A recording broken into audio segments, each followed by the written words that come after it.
여러분, 날이 점점 더워지게 되니까 요즘 덥게 되면 선풍기라든가 에어컨으로 더위를 식히게 됩니다. 근데 선풍기, 에어컨 없었을 때는 어떻게 이 더위를 도대체 견뎌냈을까요? 시원한 물에 발을 담그거나 아니면 펌프에서 나오는 시원한 물로 등목을 하면서 더위를 극복해냈습니다. 좀 여유가 있는 사람들은 시원한 계곡을 찾아서 흐르는 물에 발을 담그지요. 예로부터 그 사람들이 물을 찾아 모여들었어요. 그 물이 있는 곳에 도시가 만들어지게 되고 문명이 만들어지게 됐죠. 그래서 인류 문명의 첫 번째 발상지들이 전부 다 물을 중심으로 만들어지게 되고 도시가 세워지게 됐어요. 황하 문명이라고 하는데 황하강 유역에서 발생했고요. 인더스 문명은 인더스 강 유역을 중심으로 발생을 하게 됐고요. 메소포타미아 문명은 유프라테스 강 유역을 중심으로 문명이 발전하게 됐고요. 나일 문명은 나일 강 유역을 중심으로 발생하게 됐어요. 인류 문명의 최초의 발상지들이 바로 강을 중심으로 문명이 발생했고 도시들이 만들어지게 됐습니다. 요즘에 이제 그 과학이 발전하게 되니까요. 허블 망원경이라 그래서 망원경으로 천체 그 우주를 촬영을 하기도 합니다. 그리고 또 그 우주선을 통해서 그 다른 행성에 그 우주선을 보내 탐사를 하는 경우들이 있거든요. 그러니까 수많은 행성들이 많이 있는데 물이 없는 곳에는 생명체도 없다 결론을 내렸어요. 근데 물이 발견되게 되면 생명체가 있는 곳으로 일단 추정을 하게 됩니다. 그래서 지금 이 지구가 아닌 다른 우주를 쭉 탐사하면서 다른 행성에 물이 있는가 이걸 지금 계속 찾고 있단 말이에요. 그런데 물이 있다면 어떤 증거냐? 이거 뭔가 외계의 생명체가 존재할지 모른다라는 기대를 가지는 거란 말이죠. 그런데 물이 흐른 흔적은 있는데 물이 있는 행성은 현재 없어요. 흐른 어떤 흔적, 뭐 얼음 덩어리 그런 것들은 보이게 되는데 이게 물이 모여 있는 그런 행성이 없단 말이에요. 그리고 다만 있을 것 같다. 그 행성에 그 별에 물이 있을 것 같다. 이제 그런 데는 좀 발견하기도 해요. 그런데 실제로 물이 있다 이렇게 발견된 행성은 지구 이외에 다른 곳은 없습니다. 그 다른 곳에 생명체가 없다는 그 말이거든요. 근데 사람이 딱 태어나게 되면요, 어린 아이들은 그 전체 몸의 90%가 물이래요. 애들이 물이에요. 물덩어리입니다. 90%가. 그리고 성장하면서 물이 차지하는 비율은 70%가 되죠. 자라가면서 90%에서 70%로 좀 떨어지게 되고요. 그럼 죽을 때는 어떻게 되는가? 그러니까 죽음 직전의 물의 비율은 한 50%, 60%로 감소하게 된대요. 그러니까 사람이 나이가 들어 자연사하게 될 때에 몸이 마르잖아요. 다른 물이 빠져나가는 거예요. 물이 빠져나가 사람들이 말라지게 되는 것이란 말이죠. 그래서 물이 마르게 되면 생명체도 사라지는 것처럼 사람의 몸도 이 물이 마르게 되면 죽음에 이제 가까워지게 되는 거죠. 태어날 때부터 죽을 때까지 우리가 거의 물의 상태로 사람이 육신을 가지고 근육을 가지고 살아가는 것 같아도 거의 물을 빼게 되면 남는 게 없는 것처럼 그렇게 우리가 살아가는 거죠. 그래서 우리가 건강하다는 얘기는 다른 게 아니고요. 몸 안에 있는 물을 어떻게 관리하느냐. 여러분들 몸 안에 물을 어떻게 다스리느냐. 거기에 따라 건강이 좌우된다라고 주장하는 학자들이 꽤 있어요. 일본인 가운데 그 마시루라고 하는 사람이 물로 했던 실험 결과를 발표를 하게 됩니다. 여러분도 한번 집에 가서 한번 해보세요. 유리병 2개에다 물을 넣었어요. 한쪽에다가는 사랑한다라고 하는 글을 적어놓고 다른 한 병에는 짜증난다라는 글을 적어놨어요. 그리고 물의 구조를 분석을 하게 됩니다. 사랑한다라고 하는 그 물에는 계속해서 애정 표현을 했고요. 짜증난다라고 하는 그 물병에는 짜증 섞인 표정, 짜증 섞인 말을 해댔단 말이죠. 그런데 물의 구조를 분석해 보게 되니까 사랑한다고 적어놓은 물의 구조를 보니까 안정되고 굉장히 치밀한 육각수가 좋은 거. 육각수가 이 물의 가장 그 완벽한 구조란 말이죠. 육각수 결정을 이뤘다는 거죠. 가장 좋은 상태가 된 거예요. 그런데 짜증난다를 적어놓았던 그 물을 보게 되면 결정 구조가 깨진 흉한 상태가 되었다 이렇게 얘기를 합니다. 왜 이렇게 됐냐? 우리 사람들에게는 감정 있고 생각에도 어떤 그 감정이 있는데 이 감정이 전달이 되잖아요. 꼭 말해야 전달되는 게 아니라 얼굴 표정이라든가 느낌을 보게 되면 우리한테 전달되어지는 게 있단 말이죠. 누군가 나한테 위협을 가하려고 그러잖아요. 느낌이 어떤 느낌이 듭니까? 위협을 가하려고 그럴 때는 섬찟하다 그런 느낌, 섬찟하다. 갑자기 뒤에서 뭔가 흉기를 들고 나를 찌를 것 같은 그런 느낌, 섬찟한 느낌, 이런 느낌이 드는 거란 말이죠. 그러니까 뭔가 나에게 위해를 하고 나에게 도발하고 나를 해치려고 그럴 때에 그 사람을 통해서 나오는 어떤 그 기운이 뭐냐, 섬찟한 기운, 그리고 사람을 죽이려고 하는 그런 아주 굉장히 악한 마음을 갖게 되면, 살의를 품고 있게 되면 그 사람에게서 살기가 느껴진다, 이렇게 얘기를 한단 말이에요. 살기가 느껴진다. 근데 굉장히 좋은 마음, 사랑하는 마음을 가지고 사람들을 대하게 되면 그 사랑의 감정도 전달되잖아요.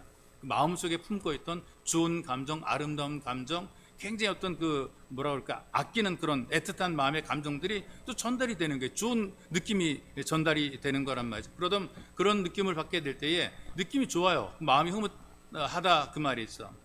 이런 그 사람들의 감정들이 그 물에 영향을 주고 물의 구조를 결정한다, 그렇게 얘기를 한다는 말이에요. 그래서 우리 마음 속에 뭐 사랑의 마음과 감사의 마음이 넘치게 되면 우리 몸의 70%를 차지하는 물이 구조가 완벽한 구조가 되고 건강한 상태가 유지가 된다는 거예요. 여러분들 건강하게 살고 싶잖아요. 오래 살고 싶잖아요. 그렇다면 좋은 것도 먹고 막 그러는데요. 운동 열심히 하시는데 좋은 마음으로 기뻐하며 살게 되면 물의 구조가 건강 구조가 되어서 여러분들 만수무강에 굉장히 유익이 많이 됩니다. 그러니 마음 관리를 잘하고 감정 관리를 잘하게 되면 만수무강하실 수 있다, 그 말이 있어.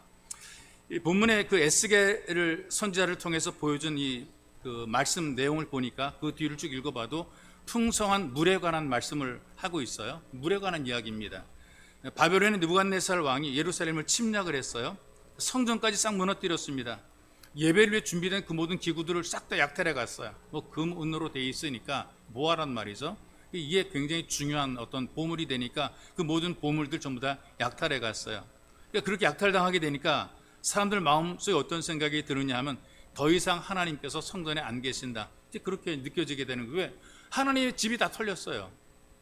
하나님의 집이 털렸기 때문에 여기에는 하나님이 안 계신다, 그렇게 느껴졌고요. 또 한 가지는 한 10,000명 되는 젊은이들이 포로로 붙잡혀 갑니다. 그 포로 가운데에 25살의 젊은이였던 에스겔도 포함이 되어 있단 말이죠.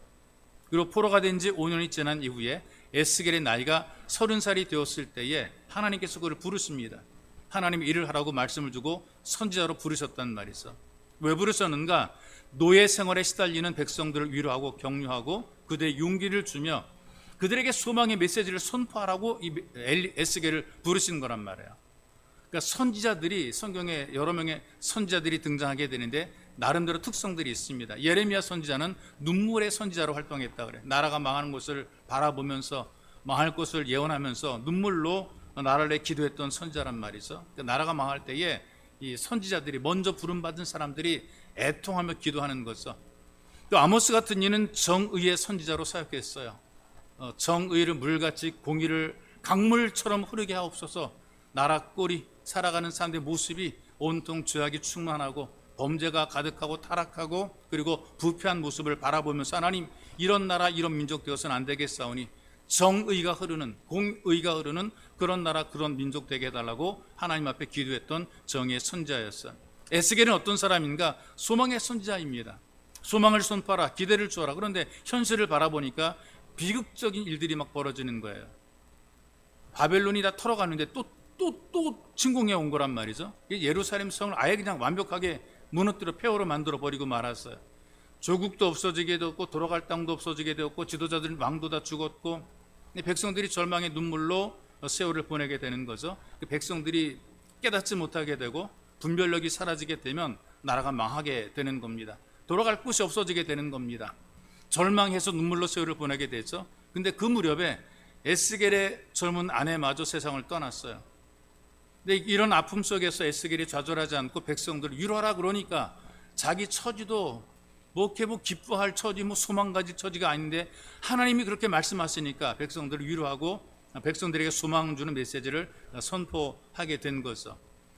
여러분, 그 몇 년 전에 그 단기 선교팀이 무슬림 지역으로 선교를 간 적이 있습니다. 그러니까 대부분 무슬림 지역은 굉장히 위험한 지역이기 때문에 선교사라는 공식 명초로 들어가지 못하게 되고요. 사회복지, 봉사 이런 팀으로 들어가서 일하다가 복음을 전하게 되고 그리스도의 소식을 전하게 되죠. 중앙아시아 지역에 아프가니스탄이라는 곳이 있는데 뒤에 스탄이 들어간 나라들은 대부분 무슬림 국가예요. 무슬림 국가로 세워진 나라들이란 말이죠.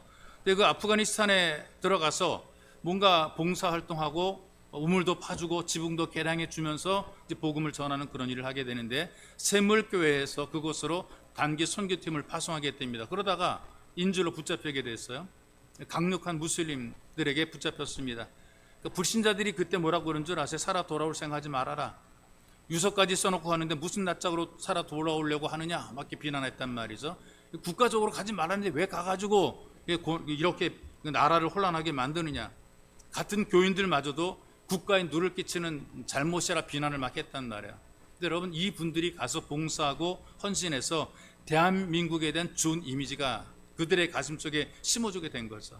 그러니까 한국 사람의 대한민국에 대한 좋은 이미지가 만들어지게 된 거예요. 한국을 잘 알렸단 말이죠.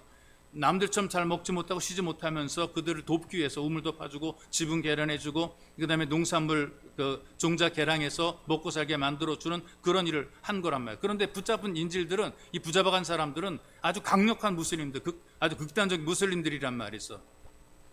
근데 그들에게 붙잡혀서 그 젊은 나이에 순교를 했던 배형규 목사님이라는 분이 42살의 나이에 그 순교를 하게 됩니다. 이 배 목사님과 그의 가족들이 다른 가족들에게 굉장히 큰 위로가 되어줬어요. 사모님이 내 남편 한 명의 희생으로 족하다. 모두 돌려보내달라고 호소를 했어요. 내 남편 죽었으니 남겨진 다른 모든 지도자인 남편이 죽었으니 다른 모든 사람 좀 제발 돌려달라고 호소를 했단 말이죠. 그리고 이 배 목사님 가족 시신이 돌아오게 되었을 때에 의료 연구용으로 기증을 했습니다. 엄청난 충격이거든요. 젊은 나이에 그 남편이 잃었습니다. 그 젊은 나이 어린 자녀를 길러야 되는 그런 위기 속에서 그는 남편의 죽음으로 됐다. 다른 사람 살려보내달라. 그리고 남편을 그 의료 연구용으로 시신을 기증하고 그리고 상처받은 사람을 위로하는 그런 일이 있어요. 사람들이 위로받은 것이 이 배영규 목사님 사모님을 통해서 굉장히 많이 위로받았다 그렇게 얘기를 하게 된단 말이죠. 그러니까 자기가 받은 상처가 크니까 상대편의 동일한 아픔을 겪고 있는 사람의 상처가 어떤 것인지를 안 거예요. 그래가지고 그들의 아픔을 굉장히 격려하고 치유해 준 거란 말이에요. 그래서 상처 입은 치유자라는 그런 말을 합니다. 내 상처가 아픔에도 불구하고 다른 사람의 상처, 아픔을 위로하는 것이란 말이죠. 왜? 내가 겪어보니까 아프다는 거예요. 내가 경험해보니까 너무나 심각하다는 거죠. 그렇다면 이런 똑같은 동일한 상처받는 사람들의 마음은 어떨까? 그들도 무너졌을 거 아닌가? 그러니 내가 그들의 마음을 잘 알지. 그래서 그들을 위로하고 그들을 격려해주게 되니까 격려받는 사람들이 공감이 되는 거예요. 왜냐하면 똑같은 느낌, 똑같은 마음을 가지고 위로하며 격려하니까 이해가 되고 공감이 되는 거란 말이죠. 오늘 말씀 속에 이 풍성한 은혜를 체험했던 에스겔도 상처 입은 치유자입니다. 자기도 포로거든요. 갈 곳 없습니다. 나라를 잃었습니다. 그리고 사랑하는 아내마저 잃었어요. 가정이 완전히 깨졌습니다. 개인적으로는 뭐 희망이 없고 절망이죠. 그런데 하나님 말씀을 받고 소망의 메시지를 사람들에게 전하는 것입니다. 근데 하나님 성전도 다 무너져 가지고 하나님도 떠난 것 같은 현실이에요. 근데 이 사는 게 절망이라고 귀를 막았던 백성들이 상처받은 치유자였던 이 에스겔의 설교를 듣기 시작합니다. 에스겔의 설교에 귀를 기르기 시작하는 거란 말이죠. 그래서 에스겔이 하나님의 말씀을 받고 사람들에게 위로와 격려와 희망의 메시지를 전달해 주는데 바로 그런 메시지 가운데 하나가 오늘 본문의 환상인 것입니다. 하루는 하나님께서 에스겔을 부르십니다. 사자를 통해 부르셔서 인도에 가는데 성전에 이끌려 들어가게 됐어요. 성전에 보니까 물이 고여 있습니다. 하나님께서 걸어보라고 하셔서 걸어보았더니 발목까지 물이 흘러넘칩니다. 조금 있다 또 한번 걸어보라 그래서 걸어보았더니 이번엔 무릎까지 물이 차오르는 곳으로 이끌어갔습니다. 점점점 물이 차오르더니 나중에는 허리까지 물이 올랐어요. 급기야 성전 가득하게 물이 차서 헤엄치지 않고서는 능히 건널 수 없는 그렇게 풍성한 물이 많은 곳으로 가득하게 되었다. 그리고 하나님께서는 이런 에스겔의 환상을 통해서 우리들에게 풍성한 은혜를 누리는 예배자가 되라고 우리에게 메시지를 전달해 주고 있는 것입니다. 여러분, 사람들이 어머니 복중에 있을 때에 웬만한 충고에도 까딱 없는 물속에 살아갑니다. 양수라고 얘기하죠. 양수. 어머니 뱃속에 있을 때 양수 안에 들어가 있단 말이죠. 이 양수가 가득해서 이 자궁에 아기집에 양수가 가득해서 태아를 보호해요. 쿵 하고 부딪혀도 까딱마이신. 왜? 물이 있어가지고 까딱마이신. 엄마가 실수로 꽉 넘어져도 아기는 물속에 있기 때문에 완전히 보호가 되는 거란 말이죠. 이렇게 보호를 받다 태어나서 일생 동안에 6,500갤런 드럼통이에요. 6,500 드럼통의 물을 마시다가 죽는다. 일반 사람들의 그 평균이란 말이죠. 물에서 태어나서 물을 찾아 물에서 살다가 물이 빠져나가게 되면 죽음에 이르게 되는 것. 그래서 물이 있으면 살고 물이 없으면 죽는 것이 바로 인간의 육체란 얘기죠. 그래서 이 물이라고 하는 것이 상징하는 것이 어떤 것인가? 생존과 번영의 문제예요. 이 땅에 사는 모든 육신은 물이 없이는 살 수가 없다는 얘기죠. 마찬가지로 우리의 속 사람인 영혼도 물 없이는 살 수 없습니다. 이 물이 어떤 것인가? 하나님의 풍성한 은혜요. 생명수라 또는 생명샘이라 이렇게 일컬어지는 것. 하나님께서 베푸시는 이 풍성한 은혜를 우리가 살아가는 겁니다. 하나님께서는 우리들에게 갈수록 깊어지는 은혜를 체험하게 만드시는 거죠. 물에 빠져 들어가는 것은 깊은 물에 빠져 들어가는 것처럼 점점 깊은 은혜를 체험하게 만들어 주십니다. 우리 예수를 믿어요. 예수를 처음 믿게 될 때 우리는 거듭났다 이런 표현, 거듭났다, 다시 태어났다, 중생했다 그런 표현 쓰잖아요. 아무리 나이가 많아도요, 처음 예수 믿으면 그 사람은 영적으로 어린 아이, 태어난 어린 아이에 불과한 것이죠. 그래서 신앙이 성장해야 되는 거예요. 뭐 언제 예수 믿었든지 그 사람이 진짜 예수 믿은 그 순간부터 신앙이 성장해야 되는 거예요. 그런데 어떤 사람은 잘 자라갑니다. 어떤 사람은 그대로 퍼져 있어요. 아주 심각한 사람들은 화석처럼 굳어져 있단 말이죠. 그냥 그대로 딱 멈춰버린 사람들이 굉장히 많아요. 옛날 기억만 가지고 사는 그런 사람들이죠. 퍼진 사람들은 어떻게 일어나는가? 잡아서 끌어야 돼요. 퍼져 있으니까 일어나 끌어야 된단 말이죠. 여러분, 성장을 위해서 우리가 스트레칭을 하잖아요. 잡아 끌 때 스트레칭이라 그러는데 그때 잘못하거나 또는 때때로 우두둑 소리가 나잖아요. 아파요. 땡기면 아프다 그 말이죠. 왜? 한 번도 그렇게 땡겨보질 않았기 때문에 땡기면 아픈 거죠. 그런데 이렇게 우두둑 소리가 날 정도로 땡겨야 되는 것처럼 아픔을 통해 성장을 하게 돼요. 아파야 자라게 되어 있습니다. 굳어버린 사람은 어떻게 할까요? 굳어버렸습니다. 이거 두들겨 깨야 됩니다. 깨지는 아픔을 겪어야 된단 말이에요. 어떤 사람은 사업에 실패를 해요. 깨지는 거죠. 건강한 몸이 병들게 돼요. 깨지는 겁니다. 그런 사람들 가운데 하나님을 찾게 되는 거죠. 그러니까 여러분, 우리가 그냥 굳어버리게 되면 이렇게 깨질 수밖에 없는데, 깨지기 전에 고생하지 말고 알아서 성장해야 돼. 알아서 믿음이 자라가야 되는 거예요. 영적 성장이라고 하는 것은 죽을 때까지 계속해서 가는 겁니다. 얼마큼 해놓고 됐다 이런 그런 마음 가지면 안 되는 거란 말이에요. 우리 중에 그 누구도 이제 나는 다 컸어, 다 성장했어, 이제 괜찮아, 이런 사람 아무도 없는 거예요. 나 이제 더 기도하자, 나 기도 많이 했어, 더 기도 안 해도 괜찮아, 이런 사람 없어요. 난 예배 정말 많이 들었지, 뭐 어릴 때부터 그냥 예배 계속 들었지, 예배 좀 안 들어도 괜찮아, 그런 사람 아무도 없어요. 내가 드린 기도, 내가 드린 예배로 충분해, 나 이제 그만해도 괜찮아, 이런 사람 아무도 없단 말이죠. 봉사하는 것도 그래요. 내가 더 일하지 않아도 괜찮고 또 봉사 안 해도 괜찮아, 아무도 없어요. 여러분, 천천히 가더라도 계속 가야 되는 거예요. 빨리 앞서가지 않고 천천히 가더라도 계속 가는 거예요. 계속해서 우리가 뭔가 해야 되는, 기도하고 예배 드리고 할 일 있으면 할 일은, 이게 중요한 것이란 말이죠. 이거 안 하게 되면 무너지게 돼 있습니다. 주저앉아 버리는 거란 말이죠. 세상에서는 뭐 잘 사는 것처럼 보일 수가 있습니다. 그런데 이게 얼마나 허망한가는 두고 보면 알게 되고 살아보면 알게 돼 있습니다. 우리가 영적으로 성장해야 될 이유가 뭐냐 하면 건강한 성도가 되는 거예요.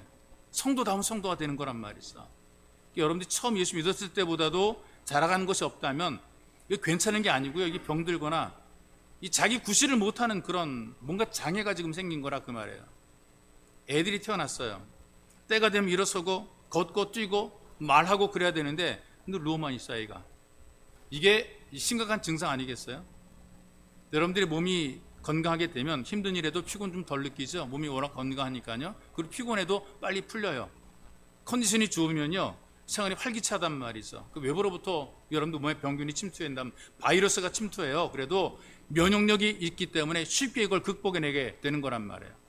내부에서 병이 생겼을 때도요 자체적으로 치유 능력이 생겨서 빨리 치유가 되는 겁니다. 그래서 질병이 생겨도 건강한 사람들은 합병증이 별로 안 생겨요.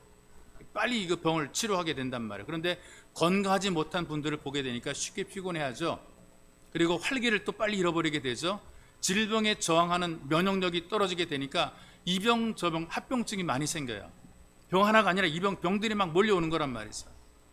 건강의 문제가 심각해지게 되니까 밥 먹는 것조차 힘들고 귀찮아지게 됩니다. 약하게 되니까 사람 구실 제대로 못하는 그런 삶을 살게 되는, 구실을 못하니까 비참해지게 되는 거죠. 정신적으로도 건강하지 못하게 되니까 만사 귀찮아지게 되는 거예요. 부정적인 삶을 살게 돼요. 뭐 조그만 어려움이 있어도 그냥 낙심하게 되고 말 한마디에 상처받아 밥도 제대로 먹지 못하게 되고 이 지구촌에는 온갖 불행은 자기 혼자 다 짊어지고 살아가는 것처럼 살고 있고, 영적으로도 건강하지 못하게 되면 영적으로 병들어서 신앙도 제대로 지키지 못하고 자기 영혼까지 무너뜨리는 삶을 살게 됩니다. 여러분, 그 몸이 약하신 분들의 얘기를 들어보거나 그들과 대해보게 되면요, 자꾸 질병 때문에 고통을 받게 되면 사는 재미가 없대요. 몸이 아프니까 다 귀찮고 사는 재미가 없대요. 건강이 악화돼가지고 몸이 안 좋게 되니까 먹는 것도 맛이 없대요. 모래 씹는 것 같대요. 여러분, 모래 씹는 것 같더니 먹는 재미가 뭐가 있겠어요? 먹어도 좀 맛이 씹고 뜯고 뭐 그런 맛이 있어야 될 텐데, 하나도 가지고 씹는 것 같더니 이게 뭔 맛이 있어요? 죽지 못해 먹는 거죠. 노는 것도 재미가 없어요. 노는 것도 귀찮아지니 노는 것도 재미가 하나도 없어요. 어떻게 살고 싶으면 누워만 있고 싶고요, 꼼짝도 하기 싫고요, 어디 가자 그래도 안 움직인단 말이죠. 영적으로 약해지게 되면 예수 믿는 게 진짜 재미없어요. 여러분, 영적으로 약해지게 되면 설교 듣기 싫고요, 교회 오는 것도 싫고요, 에이 차라리 저 산에나 놀러 갔다 오고 자전거나 타고 동네 한 바퀴 도는 게 더 재미가 있어지게 되는 거죠. 그러니까 어떤 분들은 교회 오기 싫으니까 일부러 약속을 만들어요. 핑계를 대야 되니까. 그냥 안 나간다 그럼 목사님 또 전화하고 찾아 그러니까 뭔가 핑계거리를 만들어, 약속 만들어서 가야 된다, 거기 꼭 가야 된다, 그렇게 핑계거리를 만드는 그런 사람도 있단 말이죠. 영적으로 건강해지게 되니까 세상과 죄를 이길 수 있는 힘이 생기죠. 침체가 되긴 합니다. 여러분, 우리가 살면서 굴곡이 다 있거든요. 매일같이 뭐 충만하고 뜨겁고 활기차 이런 게 아니라 살다 보니까 침체도 되고 우울해지기도 하고 속도 상하기도 하고 믿음도 좋았다 떨어지기도 하고, 그런데도 불구하고 회복이 빨리 돼요. 예배를 드리면 다시 또 일어나게 돼 있어요. 근심스러운 일이 있음에도 불구하고 다시 회복이 되는 거란 말이죠. 마음에 상처받기도 하고 낙심되기도 하고 절망 겪기도 하지만, 그러나 건강한 신앙인들은 빠르게 회복이 되는 거란 말이에요. 우리가 처음에 예수 믿습니다. 성경에 그 에스겔이 경험한 것을 보게 되니까 물이 차 있는데 발목까지 물이 차들었다 그랬어요. 발목의 은혜라 이렇게 표현하게 돼요. 처음 믿는 그런 상태에서 이걸 우리는 교회에 왔다리 갔다리 한다 이렇게 얘기해요. 왔다리 갔다리. 이때는 발목의 은혜를 누리고 살아갑니다. 여러분, 물에 들어가기 싫은 때가 있잖아요. 그러면 작정하죠. 나 물에 안 들어가 작정해. 이럴 때 양말 신고 구두 신고 그리고 바닷가를 가게 되면 거기 물에 안 들어가려고 그래요. 파도가 밀려올 때 발 안 적시려고 그러잖아요. 파도가 밀려 어머머머 하고 막 뒤로 막 가고 막 그래요. 안 빠지려고. 근데 파도가 물러가면 또 철싹거려도 물가로 다가가기도 하고요. 또 물이 오면 뒤로 물러가기도 하고요. 그러다 발목까지 적시는 그런 경우들이 있단 말이죠. 또 다리에 앉아가지고 물장구 치고 그래요. 뭐 좋게 표현하게 되면 낭만적이고 감상적인데, 솔직히 말하면 이렇게 왔다리 갔다리 하는 것은 좀 변덕이 심한 것이라고 볼 수가 있습니다. 예배 자리도 마찬가지거든요.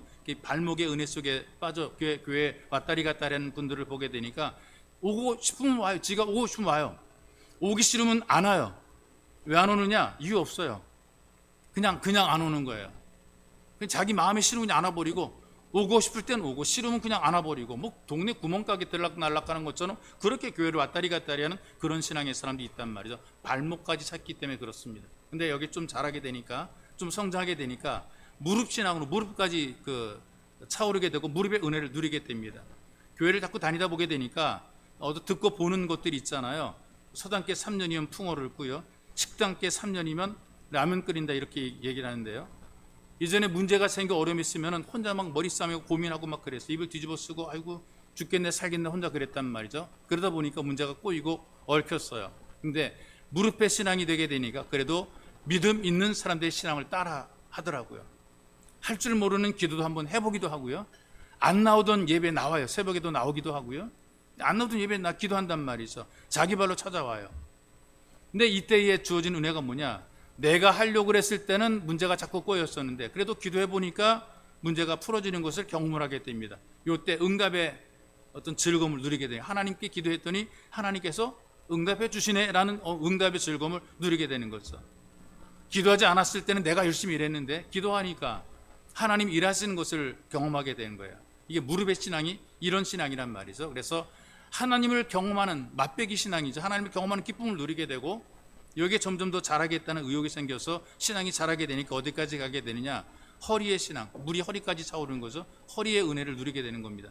차오르는 은혜를 누리게 되는 거죠. 하나님의 은혜를 경험하게 되면 마음속에 뭔가 해보고 싶은 생각이 드는 거죠. 허리까지 물이 은혜가 채워지게 되니까 하나님에서 뭔가 해보고 싶은 거죠. 기도하면서 내가 교회 성도를 위해서 할 일이 무엇인가를 생각을 해요. 그리고 내게 주어진 달란트, 사람에게 주어진 각자에게 재능이 있고 은혜가 있고 은사가 있단 말. 이걸 가지고 내가 어떻게 주님을 섬길 수 있을까라는 그런 마음이 들게 되고 좀 교회에서 뭔가 해보고 싶어요. 그리고 그 일을 하면서 행복해져요. 하나님 앞에 일하면서 굉장히 행복해요. 남들이 알지 못하는 그런 기쁨을 누리게 됩니다. 이런 은혜가 없었을 때는요, 어떤 일을 맡게 되었을 때에 하필 내가 걸렸네 이런 생각을 한단 말이죠.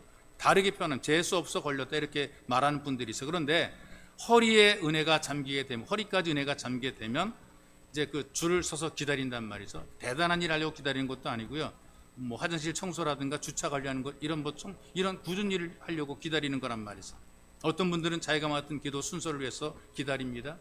성가대에 섬기려고 기다립니다. 아이들 가르치는 하려고 기다립니다. 안내해 보려고 기다립니다. 봉헌을 하기 위해서 기다립니다.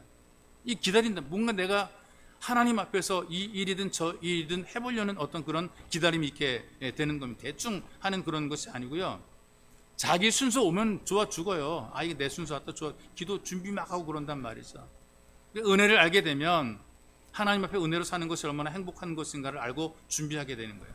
그래서 봉사하고 섬김을 통해서 하나님이 주시는 기쁨을 또 능력을 체험을 하게 돼. 해보니까 능력이 자기에게 주어지는 것을 경험하게 됩니다. 안 되는 것을 되게 만드시는 하나님의 은혜를 경험하게 되고 굉장히 기뻐하면서 행복해 한단 말이죠. 좀 더 가게 되니까 푹 잠긴 신앙인이 되는 거죠. 푹 잠겨버렸어요.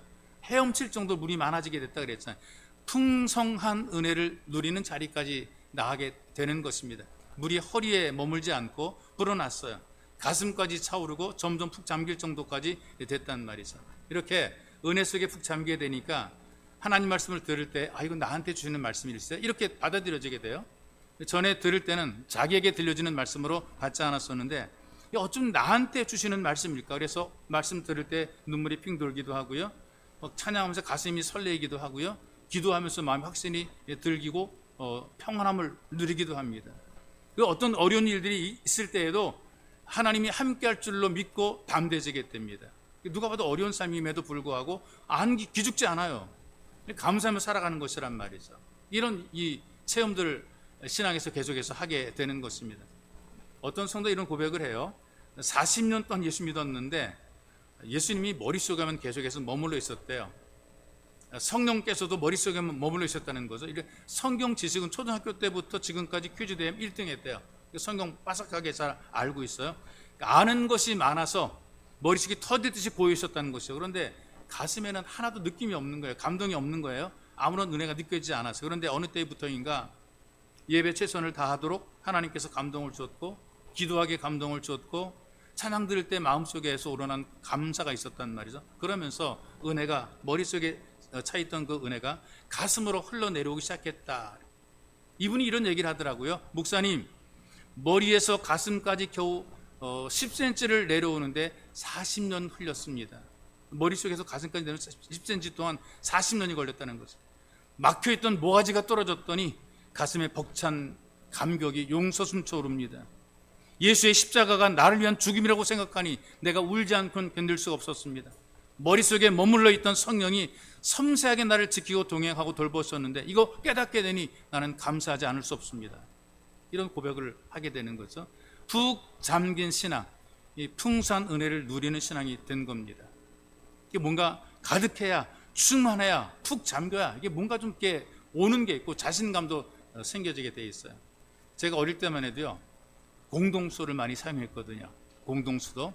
물찌개에다 이 물을 져가지고 나르는 일들을 뭐 나만 했습니까? 그 당시 내 또래 모든 그 아이들이 다 했던 것이거든요. 저보다 적은 아이들이 지고 다니는 것을 보고 저도 당근 질 줄 알았지. 이까짓 거 뭐 물 못 찌겠나, 물찌개 못 찌겠나 그랬거든요. 물통에다 물을 가득 담고는 못 일어설 것 같아요. 그래서 그거를 반하고 좀 더 담아가지고 일어섰어요. 그런데 한 걸음 앞으로 물이 출렁 물이 흔드는지 내가 흔들리는지 하여튼 막 흔들리는 겁니다. 물이 흔들리고 내가 흔들리고 한 걸음 앞에 나면 출렁하게 나도 같이 막 흔들리니까 결국에는 실패했어요. 그 물찌개 찌는 거. 나중에 들은 말이 뭐냐면 물을 채워야 된대. 가득 안 채우면 출렁대느라고 못 나간다는 거예요. 물 다 떨어지게 되고 힘이 들어 내가 막 흔들려 가지고 못 간다는 것입니다. 여러분 두레박에서 두레박도 물 끌어올린 적이 있는데요. 빈 반통 정도 올라오게 되면 가벼우기 때문에 탕탕 부딪혀가지고 거기다 쏟아버리고 애들 말로 코딱지만큼밖에 못 건져요. 물을 가득 채워서 끌어올려야 그래도 우리가 이 물을 들어 올린단 말이죠. 차야 되고 꽉 차야 되는 것이란 말이에요. 뭔가 비게 되면 자꾸 흔들려요. 이리 빠지고 저리 빠지고 이리 새고 저리 새고 자꾸 나가게 돼 있단 말이에요. 꽉 차야 되는 거예요. 흔들림이 없게 되는 거란 말이죠.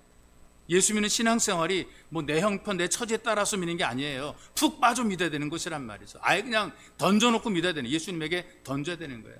무릎에서 발목에서 무릎으로, 무릎에서 허리로, 허리에서 푹 잠기는 은혜의 자리, 거기까지 가는 예배자가 되시기를 주님의 이름으로 축복합니다. 그럼 무엇보다 이 생수의 근원, 나를 살리는 생수의 근원이 바로 예수 그리스도라는 사실을 성경 우리에게 알려주고 있습니다. 본문 6절의 말씀 보니까, 이하의 말씀 보니까 다른 장면이 기록이 되어 있거든요. 성전 문지방에서부터 흘러나온 물이 제단 한 바퀴 휙 돌아가지고 그 물이 제단을 통과해서 남쪽으로 쭉 흘러 들어간다 그랬어요. 그리고 그 물이 어디를 통과하는가? 사막을 통과한대요. 그 물이 가는 곳마다 나무들이, 죽은 나무들이 막 살아납니다. 숲이 우거집니다. 그리고 아주 열매들이 막 맺힙니다. 잎사귀는 약의 재료가 된단 말이죠. 그러니까 이 물이 흘러가는 곳마다 죽은 것들이 살아나게 되고 뭔가 회복시키는 소생의 역사가 만들어지게 되고, 이 물이 어떤 물인가? 바로 예수 그리스도의 사역을 상징하는 것이 있어. 그러니까 세상을 살리는 생명의 물이 바로 예수 그리스도라는 얘기입니다. 요한복음 7장 37절 이렇게 얘기를 하죠. 누구든지 목마르거든 내게로 와서 마셔라. 나를 믿는 자는 성경의 이름과 같이 그 배에서 생수의 강이 흘러나리라. 예수님께서 영원히 목마르지 않은 물이 되십니다. 예수님께서 생명의 역사를 일으키십니다. 그래서 예수님을 통해 영혼이 살아나게 되고 우리 마음이 치료가 되고 절망이 소망으로 바뀌게 되는 것입니다. 예수님이 내 집안에 함께 하시면 집안이 살아나게 돼요. 남편도 살고 아내도 살고 자녀가 복받아 살게 돼요. 예수님께서 내 사업에, 내 일터에 함께 하시게 되면 내 일터가 회복이 되고 내 사업이 잘 되게 되는 것입니다. 저는 우리가 자녀를 성공시키기 위해서 열심히 공부도 시켜야 됩니다. 그런데 더 잘 되게 하시려면 신앙생활을 잘 시켜야 되는 거예요. 예수를 품고 살도록 가르쳐야 됩니다. 이 땅에서 가장 귀한 가치가 예수 그리스도라는 사실을 뼛속 깊이 심어주는 것이 너무나 중요한 거예요. 그래야 부모된 여러분들이 자녀 때문에 노년에 가슴 아리를 하지 않게 된다는 사실입니다. 공부 좀 못해도요, 성적 좀 떨어져도요, 그리고 혹 대학에 떨어져도 먼저 예배자가 되도록 가르쳐야 돼요. 그러면 주님의 은혜를 아는 놀라운 복을 받게 되고 주님의 은혜를 아는 부모로 또 주님의 은혜를 아는 자녀가 되는 것입니다. 여러분, 지금도 이 말씀 보니까 생수의 근원이 성전에서부터 흘러나오거든요. 여러분, 교회는 지금도 회복의 자리예요. 예배의 자리에 와서, 이 교회에 와서 죽은 영혼이 살아나요. 병든 사람들이, 병든 몸들이 고침을 받게 되고 회복이 되는 거예요. 교회는 상처 입은 삶이 평안한 삶으로 치유가 만들어진 자리가 됩니다. 시기, 미움, 질투 이런 것들이 사랑으로 채워준 자리가 되고 불평과 원망이 감사로 바꿔지는 자리가 여러분들이 드리는, 앉아있는 바로 예배의 자리, 교회란 말이 있어. 여러분들이 이 교회의 지체로 예수 가족이 된 것이 놀랍고 위대한 복입니다. 그래서 여러분들이 지체가 되어 섬기는 교회를 자랑스럽게 여겨야 되는 것이고 이 은혜를 계속 나눠야 되는 것이란 말이죠. 그 사오정 시리즈란 그 책이 있는데 거기 보게 되면 약간 사오정이 제3차원, 4차원적인 그런 존재로 등장하게 되는데요. 사오정이 식당에 가서 먹을 것을 주문했어요. 돈가스와 우유 주세요. 주인이 돈가스가 없습니다. 그랬더니 이 사오정이 아 그래요? 그럼 돈가스랑 커피 주세요. 주인이 화가 나 대답해. 아니 돈가스 없다고요? 그랬더니 사오정이 이렇게 대답합니다. 아 알았습니다. 그럼 돈가스만 주세요. 부정적으로 보게 되면 남들이 알아듣던 알아듣지 못하던 집요하게 자기 생각만 고집하는 꼴통이에요. 꼴통. 부정적으로 볼 땐 그렇습니다. 긍정적으로 보게 되면 끝까지 바꾸지 않은 우직함이 있는 거예요. 자기의 소신과 자기의 신앙과 자기의 마음과 자기의 가치를 안 바꾸는 우직함이 있단 말이에요. 난 누가 뭐라고 해도 교회 갑니다. 나에겐 오직 예수뿐입니다. 은혜에 빠져 이 은혜를 고백. 아무리 환경이 변해도 누가 뭐라 그래도 난 예수뿐입니다. 나는 교회 가야 됩니다. 이런 고백을 하게 되는 것이란 말이죠. 어떤 사람이 극도로 실망한 상태예요. 완전히 파산 상태예요. 이것저것 다 해봤는데 안 돼요.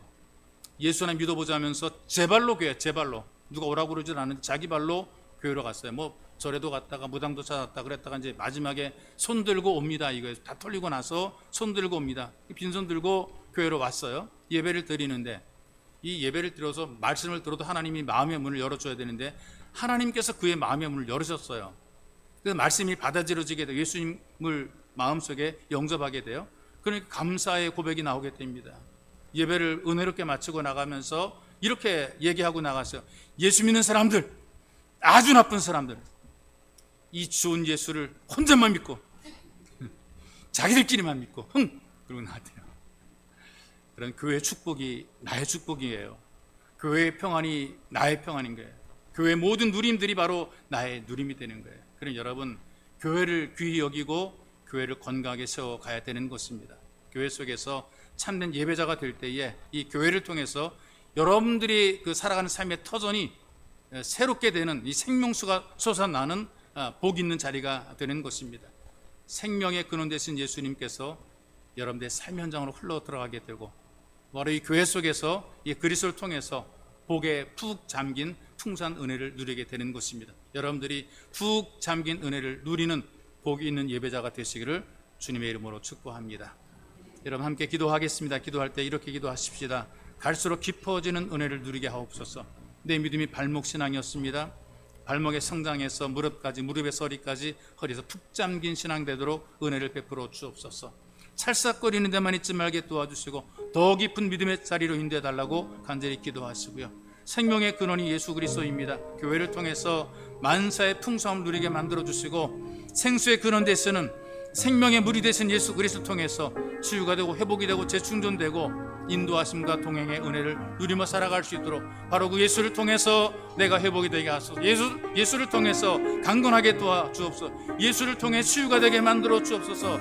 예수를 통해서 기적이 일어나게 만들어 주옵소서. 여러분들 함께 기도하기 원합니다. 기도하겠습니다. 살아계신 역사하시는 전능하신 하나님 아버지, 은혜 베풀어 주님 고맙고 감사합니다. 우리의 생활이, 우리의 삶이 부족한 가운데 있었습니다. 우리의 믿음이 약한 가운데 있었습니다. 발목에 찰랑거리는 신앙으로만 교회에 왔다리 갔다리 어리석음 주님 우리를 불쌍히 여주시고 이제는 믿음이 자라게 만들어 주옵소서. 점점 더 깊은 은혜의 자리까지 우리가 들어가게 도와주시옵소서. 힘있게 들어가게 만들어 주옵소서. 하나님 무릎 배우는 은혜를 누리며 살게 붙잡아 주고 해주시고 헌신과 감사의 마음으로 살게 하시며 기꺼이 주 앞에 일하게 만들어 주시고 허리까지 잠기는 신앙을 통해서 즐거이 하나님의 일에 섬기고 봉사하는 복 있는 예배자가 될 수 있도록 주님 우리를 은총 베풀어 주시고 우리를 도우시로 하며 수모합니다.